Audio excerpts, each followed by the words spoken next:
নবাবগঞ্জে মেধা plus coaching centre এর শিক্ষার্থীদের প্রতিযোগিতামূলক লেখাপড়া শিক্ষার গুণগত মান উন্নয়নের লক্ষ্যে অভিভাবকদের সমাবেশ।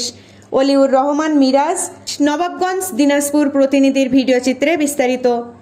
পৃথিবীর সবচেয়ে মনোবিজ্ঞানী হচ্ছেন মা, যিনি মুখে বলার আগেই মনের সব কথা বুঝে নেন। এই স্লোগানকে সামনে রেখে দিনাজপুরের নবাবগঞ্জের হাই স্কুল মাঠ সংলগ্ন মেধা প্লাস কোচিং সেন্টারে শিক্ষার্থীদের প্রতিযোগিতামূলক লেখাপড়া, নৈতিক ও শিক্ষার গুণগত মান উন্নয়নের লক্ষ্যে অভিভাবক সমাবেশ ও মতবিনিময় সভা অনুষ্ঠিত হয়েছে। শনিবার 13 সেপ্টেম্বর বিকালে হাই স্কুল মাঠ সংলগ্ন মেধা প্লাস কোচিং সেন্টারের সভাকক্ষে এই অনুষ্ঠান অনুষ্ঠিত হয়।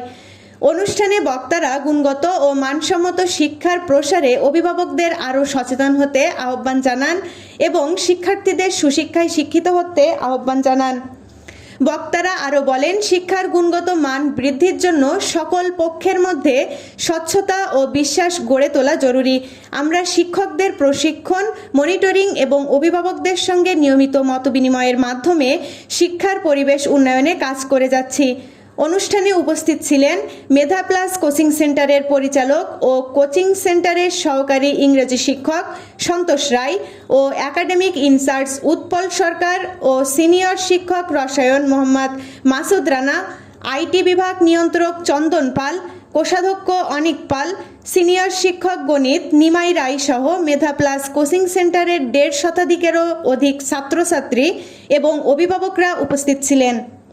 AB news desk report.